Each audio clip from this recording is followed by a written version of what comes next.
Bismillahirrahmanirrahim. Assalamualaikum warahmatullahi wabarakatuh. Perkenalkan, saya atas nama Fitriani dengan NIM 1056511000919. Baik, pada kesempatan kali ini saya akan menjelaskan apa itu komunikasi persuasif dan unsur-unsur yang terdapat dalam komunikasi persuasif.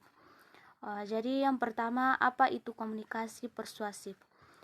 Jadi komunikasi persuasif merupakan jenis komunikasi yang memiliki tujuan untuk memberikan pengaruh kepada komunikan dari komunikator terhadap kepercayaan, sikap, hingga perilaku komunikan, di mana komunikasi ini akan memberikan dampak yang membuat komunikan ini bertindak sesuai dengan apa yang diminta oleh seorang komunikator. Selanjutnya yang kedua yaitu unsur-unsur yang terdapat dalam komunikasi persuasif. Komunikasi akan dapat terbentuk dengan baik apabila terpenuhinya unsur-unsur yang terdapat dalam komunikasi persuasif. Komunikasi persuasif memiliki 4 unsur yang fundamental, yaitu yang pertama komunikator atau persuader, yang kedua komunikan atau persuade, yang ketiga pesan, dan yang keempat yaitu saluran komunikasi. Baik, saya akan menjelaskan satu persatu dari keempat unsur komunikasi tersebut. Yang pertama komunikator atau persuader, yaitu orang atau sekelompok orang yang menyampaikan pesan dengan tujuan mempengaruhi sikap, pendapat, perilaku orang baik secara verbal maupun non-verbal. Selain orang atau sekelompok orang, komunikator dapat juga berupa organisasi komunikasi atau media massa seperti surat kabar, televisi, radio, dan lain sebagainya. Fungsi seorang komunikator adalah menyediakan sumber informasi yang tersedia dan mengolah informasi tersebut ke dalam suatu bentuk yang cocok bagi kelompok penerima informasi, sehingga kelompok penerima akan memahami isi informasi tersebut. Syarat yang harus dimiliki oleh seorang komunikator adalah memiliki kredibilitas tinggi, memiliki daya tarik, terampil berkomunikasi, dan berpengetahuan luas.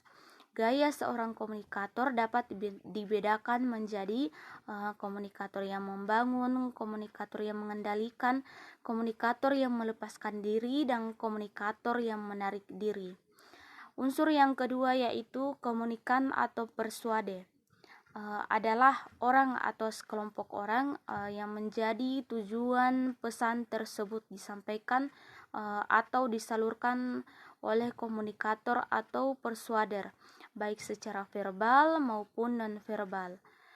Komunikan atau persuade dapat dibedakan menjadi beberapa tipe, yaitu komunikan yang tidak sadar, yaitu penerima pesan yang tidak sadar akan adanya masalah atau penerima pesan yang tidak tahu bahwa perlu mengambil keputusan.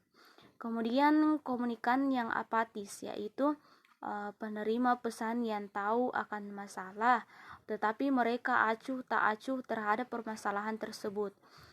Kemudian yaitu komunikan yang tertarik tapi ragu, yaitu penerima pesan yang tahu dan sadar adanya masalah serta tahu mesti mengambil keputusan tetapi masih meragukan keyakinan yang harus mereka ikuti dan tindakan apa yang harus mereka lakukan.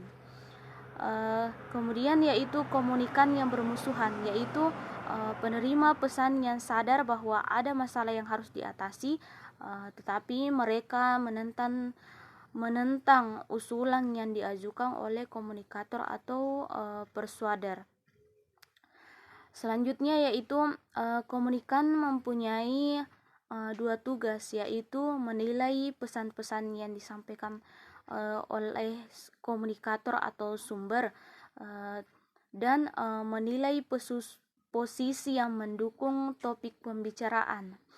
Penilaian terhadap komunikator atau sumber melibatkan determinisasi kelayakan komunikator atau sumber yang khusus untuk pesan yang khusus.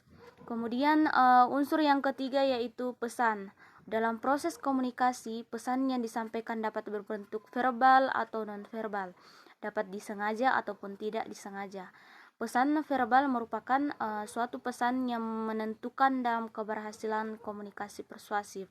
Di dalamnya terdapat aspek stimulus bicara dan penggunaan kata-kata. Sedangkan pesan nonverbal terdiri atas gerakan, kode, dan lain sebagainya. Pesan yang dikirimkan dapat bersifat informatif, yaitu memberikan keterangan kepada komunikan. Selanjutnya, komunikan dapat mengambil kesimpulan sendiri. Kemudian persuasif, yaitu menimbulkan pengertian dan kesadaran pada komunikan sehingga pendapat dan perilaku komunikan dapat berubah. Selanjutnya yaitu koersif, yaitu memaksa komunikan dengan menggunakan ancaman berupa sanksi. Koersif dapat berbentuk perintah, instruksi, dan lain sebagainya.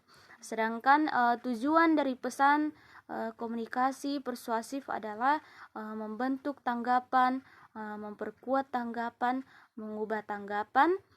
Suatu pesan dapat dikatakan efektif apabila makna yang dikirim komunikator atau persuader berkaitan erat dengan pesan yang diterima atau ditangkap serta dipahami oleh sasaran.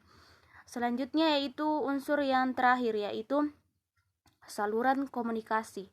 Saluran komunikasi adalah saluran perantara atau media yang digunakan atau di antara orang-orang yang berkomunikasi.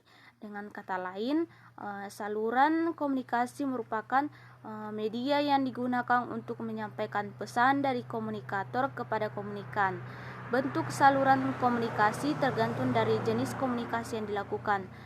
Saluran yang umum digunakan dalam komunikasi adalah saluran formal, yaitu saluran komunikasi dengan mengikuti garis wewenang dari suatu organisasi yang timbul dari tingkat paling tinggi dalam organisasi sampai tingkat yang paling rendah. Kemudian yang kedua yaitu saluran formal dari komunikasi. Dapat terjadi dalam 3 arah, yaitu ke arah atas, ke bawah, dan ke samping. Selanjutnya yaitu saluran non formal, yaitu komunikasi yang terjadi karena seseorang ingin mengetahui hal-hal yang berkaitan dengan dirinya, kelompoknya, dan lain sebagainya, atau tentang sesuatu hal yang lain. Jadi itulah penjelasan dari apa itu komunikasi persuasif dan unsur-unsur yang terdapat dalam komunikasi persuasif. Kurang dan lebihnya mohon dimaafkan karena saya masih dalam proses tahap pembelajaran. Wassalamualaikum warahmatullahi wabarakatuh.